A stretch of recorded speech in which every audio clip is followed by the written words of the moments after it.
আপনাকে কি করে ভালো না বাসি ইয়া রাসূলুল্লাহ। যখন আপনি আমাকে ভালোবেসেছেন সেই 1400 বছর আগে, যখন আপনি আমাকে মিস করতেন, আশা করতেন যেন আমার সাথে দেখা করতে পারেন, অথচ তখনও আমি জন্মই হইনি।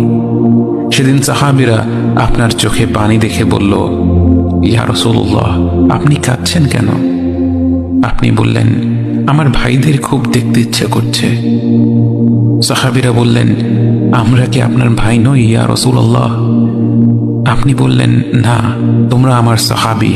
আমার ভাই হলো তারা যারা আমার পরে আসবে এবং আমাকে কখনো না দেখেও তারা আমাকে বিশ্বাস করবে।